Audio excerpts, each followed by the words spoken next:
Strange lights in the sky. Look, it's lit. I have no idea what that was. Objects moving at incredible speeds, breaking the laws of physics. That shot down to the ground at light speed. Craft from another world. They're real. They're here. The truth is out there, and we need to know. Can anyone discover the truth behind UFOs?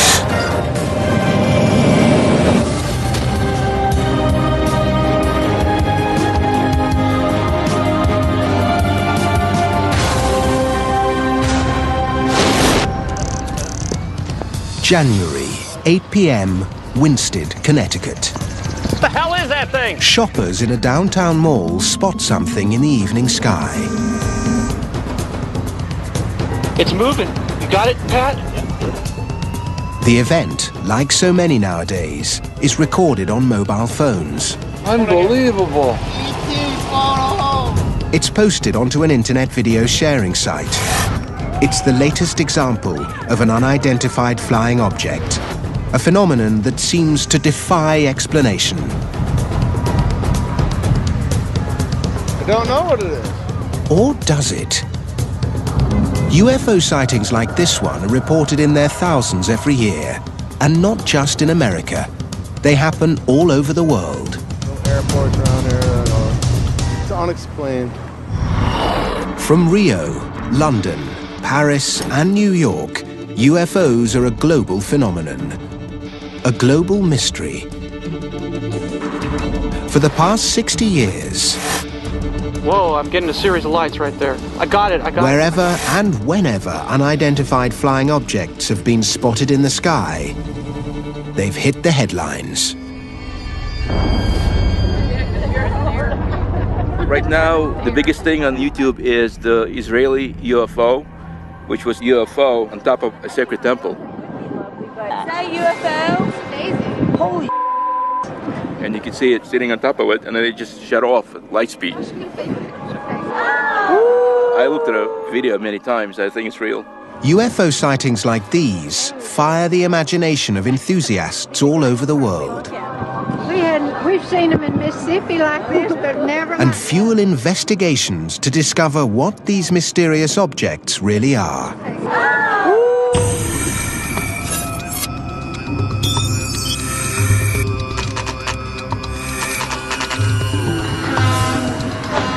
In Rachel, Nevada, a small group of men and women who hunt down the clues to help identify strange objects in the sky are gathering.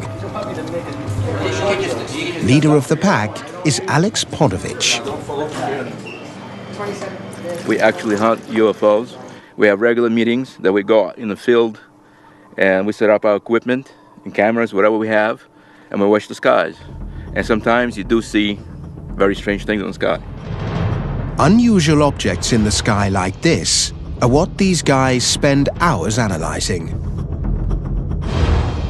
A UFO is something that you cannot identify. It could be our own, or it could be alien. It's just an object in the sky that you can't tell for sure what it is. You know, a lot of people associate it with the alien craft, but it's not true. It could be anything in the sky. That's what the term means.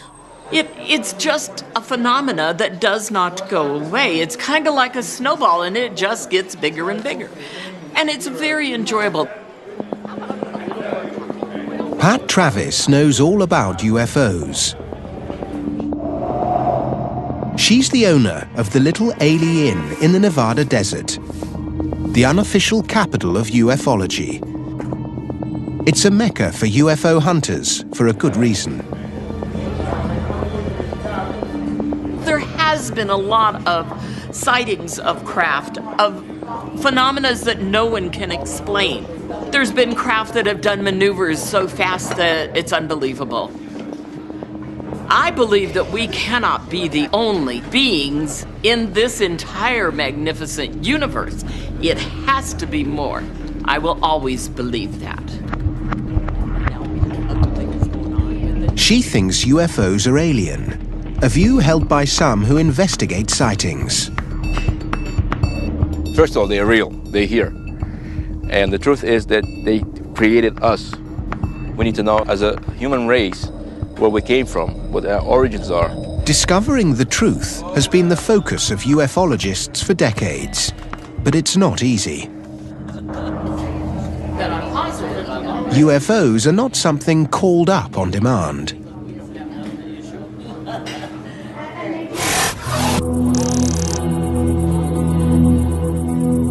The holy grail for UFO hunters is finding a real flying saucer, or a ship, I should say, taking pictures of it, touching it, or getting a physical alien that you can shake hands with and take pictures. Today, Alex and his crew are taking a trip down Nevada's extraterrestrial highway to try to find a UFO.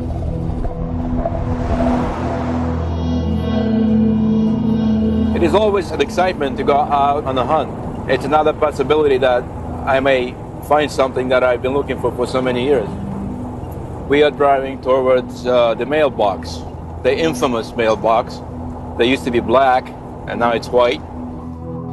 The mailbox is a destination that's passed into UFO folklore. It's a location that's had more than its fair share of UFO sightings.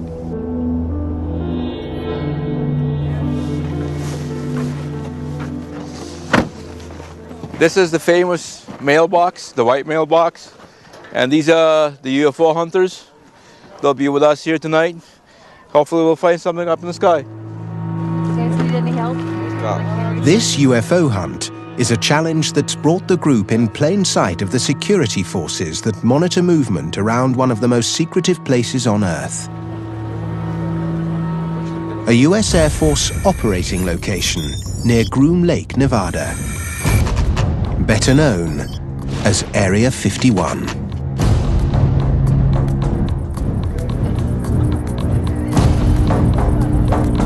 I can see a tower up on the hill, up on the mountain, and it's probably a radar out there also. Behind that ridge is the installation, and about 9 miles south of it is S4. That's where supposedly all the alien craft is being flown. It's right there. We're probably being watched right now from that tower. They know we're here, and they may show up later at night to see what we're taping. They usually do that. If they see people with cameras, they'll come out and investigate what's going on. According to ufologists, this is the place where the government keeps its flying saucers. Physical proof that alien craft are real and they're here on Earth.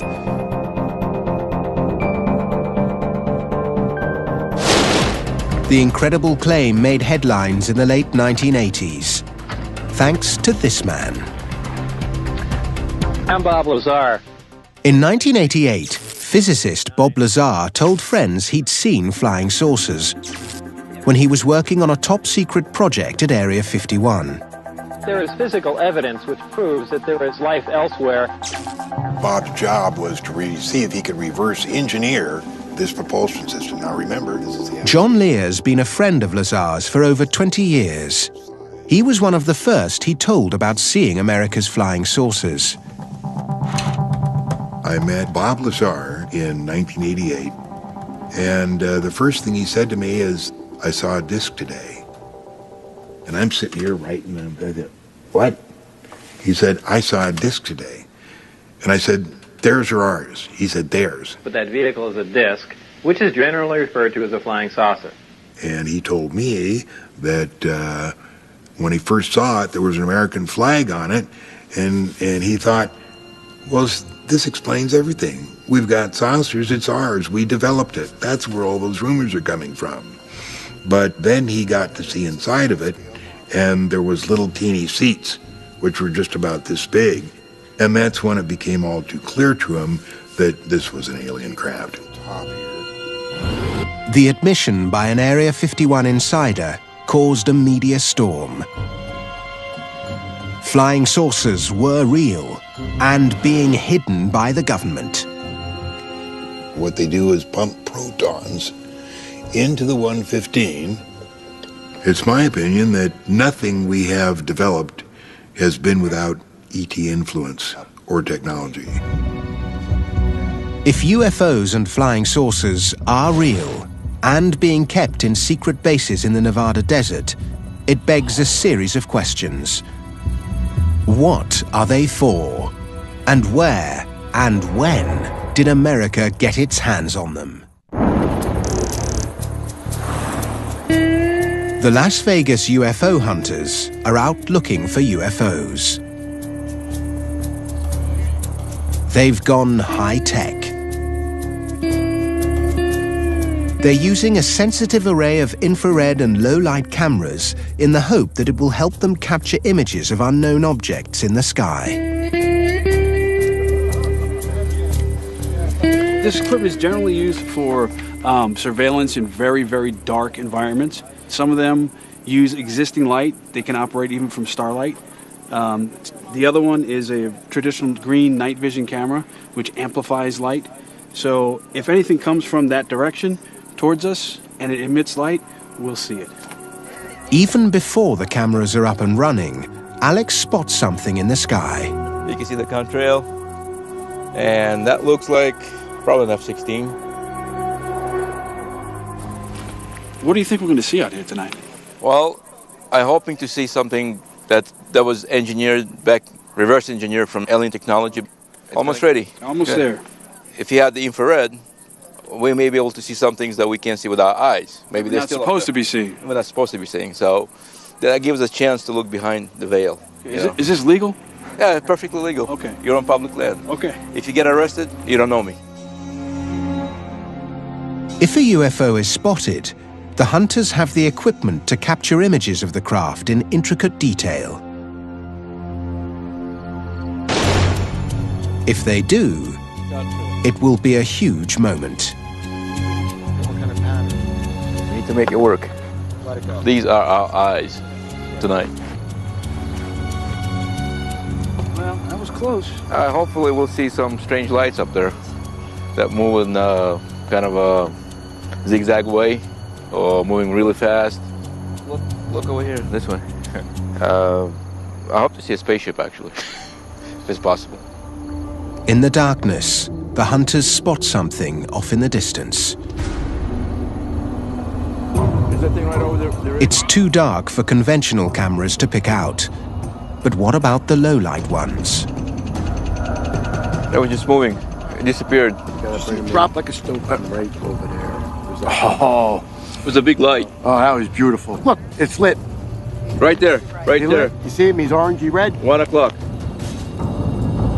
Has the infrared and low-light camera rig captured it? Okay. Now this just happened. Right above the 2, you'll see on our third camera, a light comes up. And then right here is another one. And they both stay up for just about the same amount of time and then disappear. Not moving, they were stationary. And they were there and then they were gone. And that was not a pixel on the screen, that was not a malfunction. They've spotted something, but they don't know what it is. They hope it could be a flying saucer they believe America keeps hidden away in the desert. It's a notion that's deeply established within UFO circles. A theory that began with the greatest and most controversial flying saucer incident of them all. July the 8th, 1947. The place, Roswell. Debris is discovered on a cattle ranch in New Mexico. But it isn't just any old stuff. Eyewitnesses say the wreckage consists of foil that returns to its shape after being crumpled up, and weird, alien-looking writing on beam members.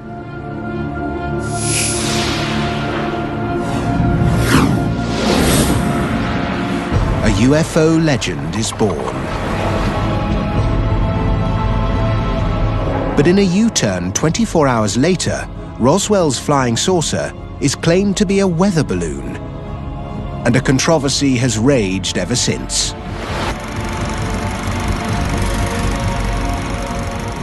The interesting thing about the Roswell story is that regardless of whose side of the story you believe, the Air Force, the UFO research community, everybody agrees that some sort of object or device came down and was recovered.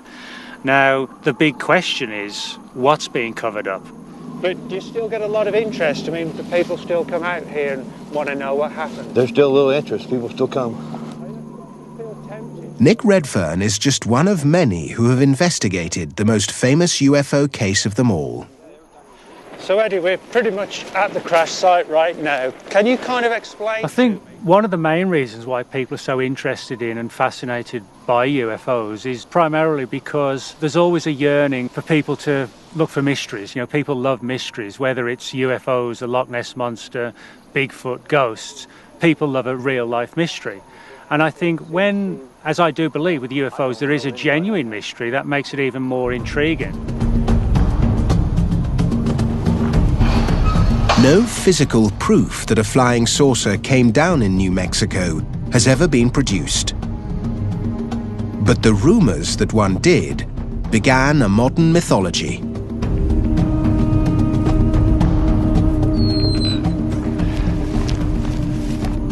So, Eddie, this is really where all the evidence was brought.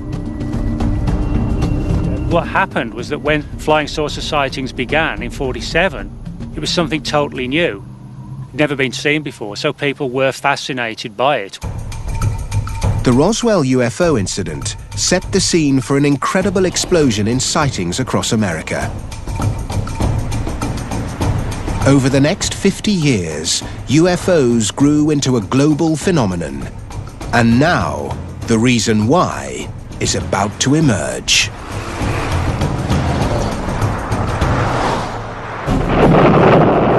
The late 1940s marks the start of America's fascination with UFOs. An obsession that coincided with its Cold War with the Soviet Union.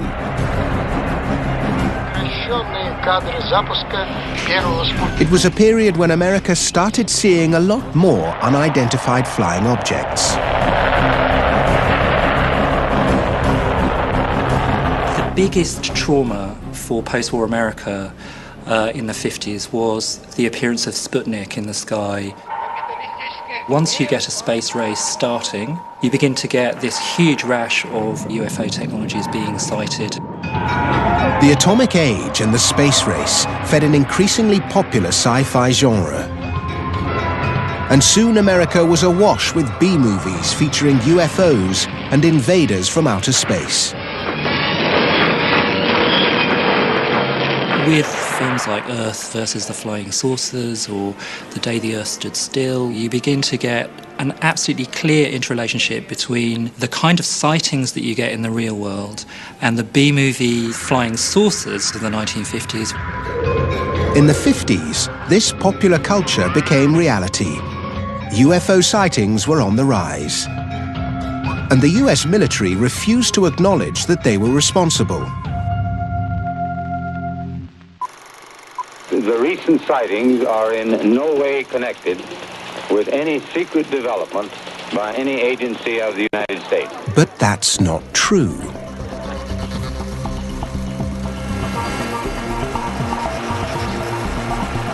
Back in the 1950s, the Air Force, there's no doubt, was working on projects to try and build circular-shaped aircraft. One of these was known as the Avro car. You know, it looked pretty cool, like this silver, shiny, flying saucer.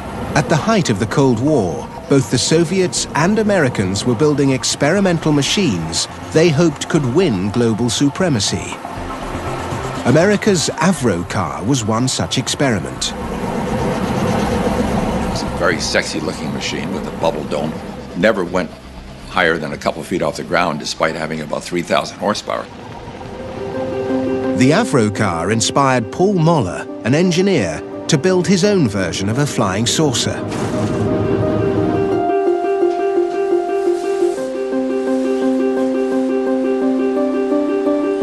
I do think it invokes the image of that little Jetson type of machine that we saw in the 60s that had the bubble dome and that freedom to move around in the future the way they did. That was very big in America, and I think it drives the interest of people to do it. Well, putting this canopy down really puts you into a very comfortable world. Dr. Paul Mahler flying the M200X. Paul Moller is one of only a handful of people who can claim to have flown a real flying saucer. The OMC rotary engines developing. It's truly a magic carpet sensation. When you're in a helicopter, there's a lot of vibration, number one. And number two, you have the sense you're being lifted from above. This machine here is absolutely no vibration. The rotary engine is like a sewing machine engine. The power comes from below you. And it's a totally different sensation, not supported by anything that you sense. It's really amazing. It's absolutely magic carpet and sensation. But in a time before widespread use of computer-assisted stabilization, these cumbersome craft carried considerable risk. Start up! The problem on Earth is the aerodynamics. The air flowing around the vehicle generates a lift configuration, which is destabilizing. Now, you can put a big tail on it, of course, and that'll make it aerodynamically stable, but what is that's kind of funny machine, round machine with a big fat tail. That doesn't make sense. So, artificial stabilization. When you're not dealing with the atmosphere, when you're outside of the atmosphere, of course, round is the perfect shape. Structurally, it does everything you want. It has all the right things. We just got to get rid of the atmosphere. From an engineering point of view, America's attempts to build a fully operational flying saucer in the 1950s and 60s failed. The project's success was in its propaganda value. America's UFOs were a weapon of sorts. I think one of the bigger issues relative to UFOs is the realization on the part of the military that, hey, you know, this is a phenomenon we can actually use to our advantage. If you imagine at the height of the Cold War, you subtly release information to the Kremlin that, hey, we've got a crash flying saucer, and we've actually begun to understand how and why it flies. That could actually spook the enemy. America's UFOs were propaganda tools. Never a serious military threat, their primary purpose was to mislead foreign intelligence. It acts as a good cover. The deep military projects to build highly advanced aircraft and platforms gets buried amongst a huge mass of stories of back engineering and super secret X-Files type conspiracies, and while we're all running around following them, the real military secrets gets hidden. We now know that rumors which claimed the US was developing its own UFOs were intended to hide something else. But what? Maybe the Las Vegas UFO hunters can help find the answer. They've recorded an unidentified flying object on their equipment. Now they need to discover what it is. Yeah, it's freaking out.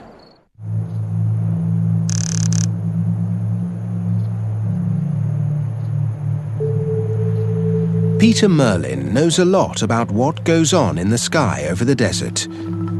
He says that evidence of UFOs in the sky can often be found on the ground.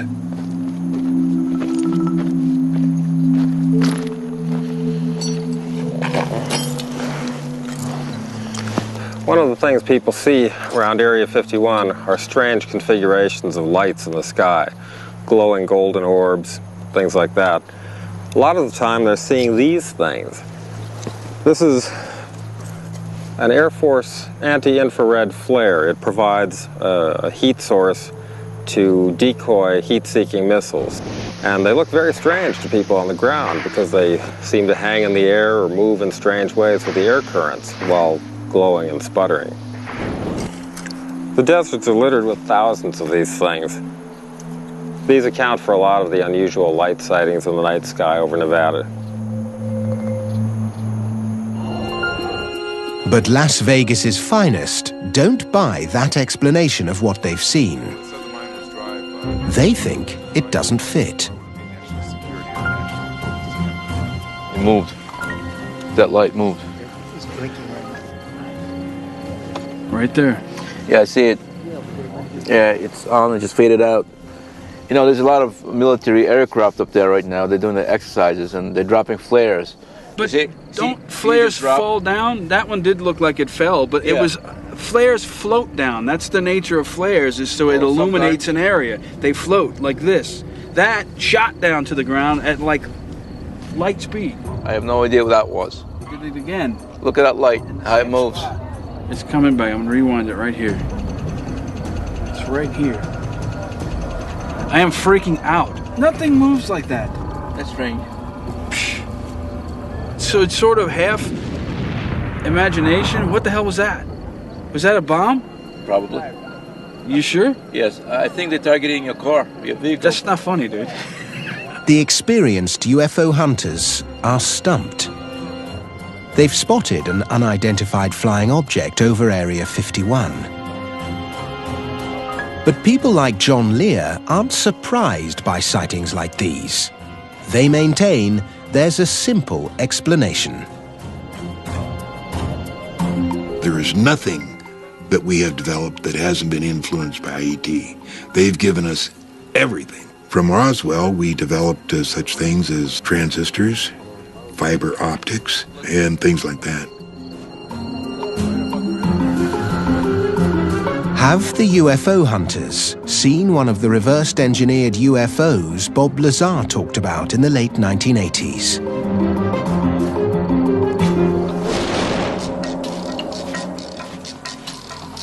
In the Spring Mountains, 65 kilometers west of Vegas, Peter Merlin's on a mission to find out. We're looking for the remains of a top-secret project capable of flying at speeds of over 2,000 miles per hour and up to 90,000 feet altitude. It was a CIA project tested at Area 51.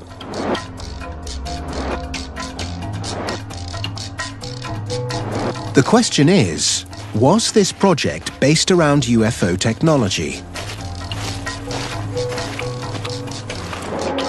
They looked like craft from other worlds, so one could be forgiven for thinking, wow, that's a UFO. Because if you've never seen something like that, then it most definitely is an unidentified flying object. Now there's a chance to discover the truth. In 1967, one of these ultra-secret prototypes crashed here in the Spring Mountains. Conventional wisdom would be that these sites would be completely cleaned up. I've talked to people who worked on the cleanup crews, and almost universally, they told me, don't even bother looking because the government cleaned up every trace. But when I go to these sites, I find that there's always something left. That is a pretty decent-sized piece of titanium. And there's a little bit of black paint on the outer surface. The airplane was painted black. This is part of a radar-absorbent structure, so this would have been one of the most secret components of the airplane. So it seems like it would be surprising to find pieces of it out here after they cleaned it up, but yet the desert is littered with it. Peter Merlin has found pieces of the most sensitive military secret of the 20th century.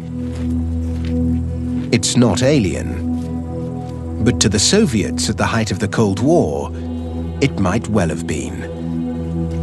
It's a technology so advanced that they never saw it coming, literally.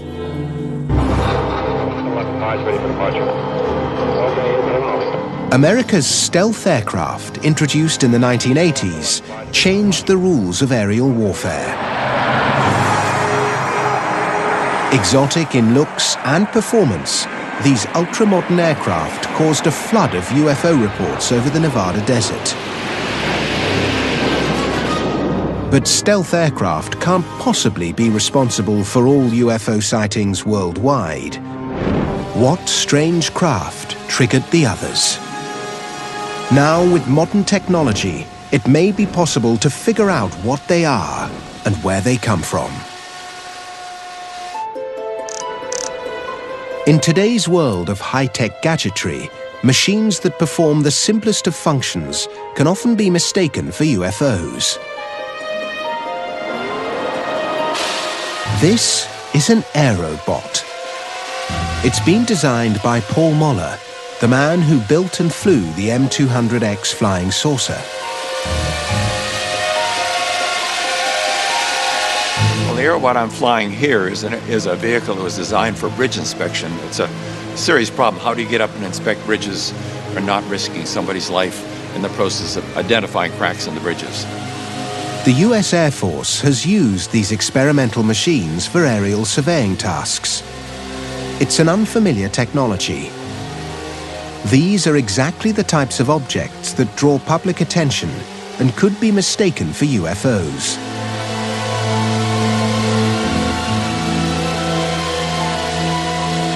It's amazing. A lot of times we do not announce a flight of any of the things we're doing, but 5 o'clock in the morning, we started up and there's a crowd already here. It's almost like there's some magical communication out there. Everybody wants to see it fly. It's going to be surprising, but you know everything's surprising to start with, right? It's a matter of time. It wouldn't take very long before it'd be common like everything else in our lives. To the untrained or uneducated eye, Paul Muller's gizmos could appear to be unidentified flying objects.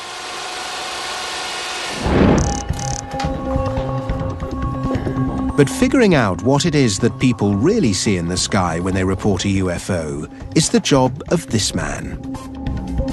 Mark D'Antonio is a chief analyst with Mutual UFO Network, an organization which investigates unexplained sightings. When someone sees something, there's a variety of ways in which they can record it. This cell phone video showed up on the web, and just since late last night, it's already had 187 views. This is basically available for the world to see. It's the UFO recorded over Winsted, Connecticut. Mark's job is to analyze the footage and try to identify what it is. In the majority of cases, what he discovers surprises people. As anyone can imagine with UFO imagery and video, we're going to get a lot of images of things that are actually flying. You have aircraft, insects, birds, occasional rock, or other things flying through the air. And we see a lot of those photos. You know, we'll see frisbees photographed at odd angles. I mean, things like that. For example, take a look at this one. On his database, he's got hundreds of examples of typical UFO shots. Somebody took a picture of an aircraft. But it's a known object. Obviously, it's an aircraft, and that's not a problem. But you see this shape in here. You see this streak right here, and then you see two appendages. One set here, one set there. Okay, this is classic because this is a very out of focus object very close to the camera. This is an insect. It's a common example of how a UFO can be captured on film, but never actually seen. Sometimes these objects aren't even flying at all. Many times people photograph things genuinely because they need them for work or whatever, but then later when they review the pictures, they see something odd because they didn't see it when the photo was taken. In this particular case, over here in the corner, these two objects showed up, and they were submitted as two objects that were not seen when the photo was taken. I looked at that and I started laughing. I said, you know, this makes my day. Because what that is just a staple. 95% of all the UFO material sent in to Mark for analysis turns out to be known objects, simply misidentified or captured in an unusual way. The UFOs typically become IFOs, identified flying objects, and they turn out to be planes and helicopters and atmospheric phenomena and celestial bodies like meteors and all kinds of things. But what about the sightings that can't be categorized so easily? All the other imagery that we've looked at so far have been in that 95% known category that we've talked about before, you know, aircraft, insects, flares. In this particular case, this is a true UFO. This is an unidentified flying object. It's a true unknown. It's one of those that has been subjected to all the analysis already by far more than just me. True unknown. Most of what we're talking about is some very small percent of unidentifieds. It's this small residue that everybody is really fighting over. And of course, if the believers are right, if even one of those is really, really, really real, then extraterrestrial craft are real. It's a view that's dogged the UFO community from the beginning. Something flying in the sky that is unidentified and is an object isn't by definition an alien spaceship. There's no reason why in 2011, if somebody sees a circular craft in the sky, that has to be built by aliens. And here's proof. Winsted, Connecticut. Spectators in a dimly lit car park spot a strange object in the sky over a Stop and Shop mall.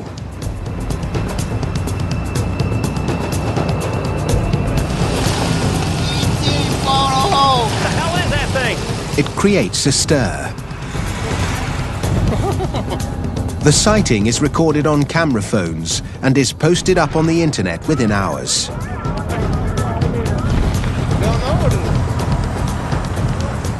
It's been spotted where there are no reports of any air traffic.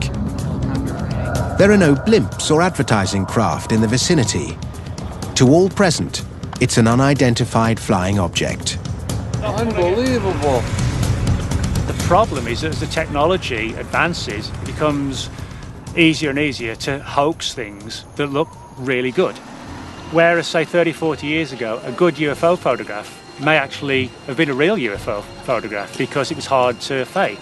Today, you know, a really good UFO could be some spotty 16-year-old teenager in his mum's spare bedroom putting together a piece of footage, putting it on the internet and laughing at all these wide-eyed UFO researchers. 50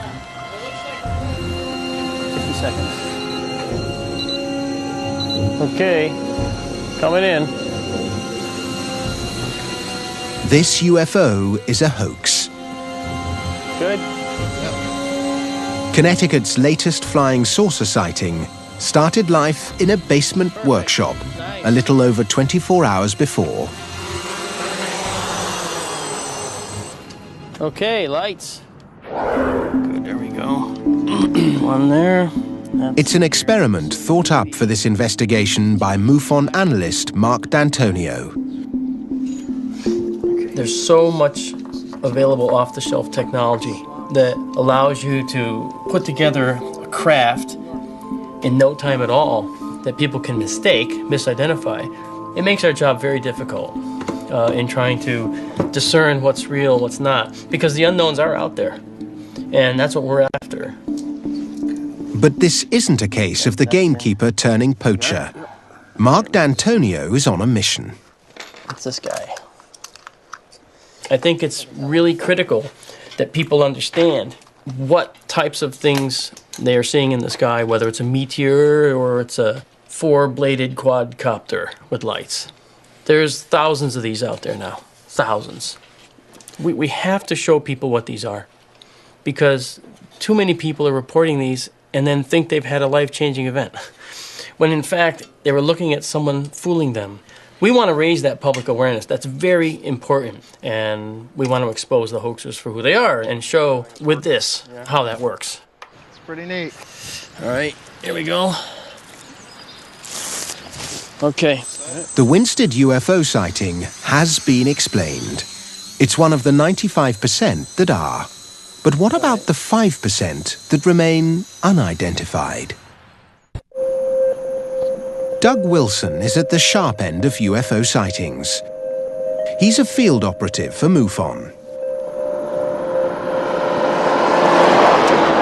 With 30 years of experience as an investigator, I can usually tell within a few minutes of an interview what the chances are that I'm looking at a planet, an aircraft, or what have you, regardless of how adamant the witness might say this was not an airplane.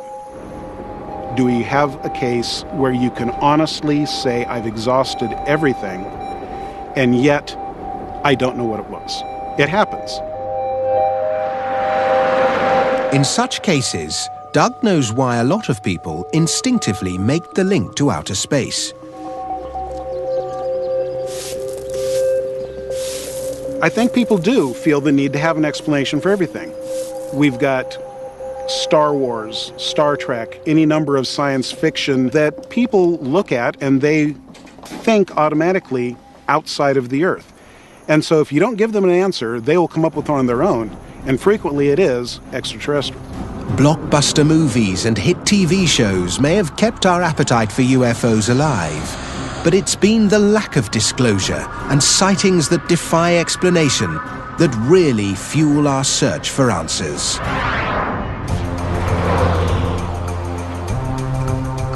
An incident 60 years ago gave a town in New Mexico a marketing dream and gave birth to an industry that cashes in on man's fascination for the unknown. But the truth is, the facts behind the Roswell incident have been released. I think the best explanation for the entire Roswell incident was it was a physics experiment that got lost, and that led to some unintended consequences. Today, the official explanation for Roswell is the crash of a top-secret listening device codenamed Project Mogul. These balloon trains were huge assemblies. We've got a picture of one right here. It was 600 feet tall. It was about half the height of the Eiffel Tower. Unlike those who maintain a flying saucer crashed, physicist David Thomas has evidence that supports the official version of events. This is a small replica of the I-beam that was found in the Roswell debris. These strange markings are the key to unlocking the UFO mystery. It's not alien writing, as some believe. It's something much more down to earth. And crucially, it links it to Project Mogul.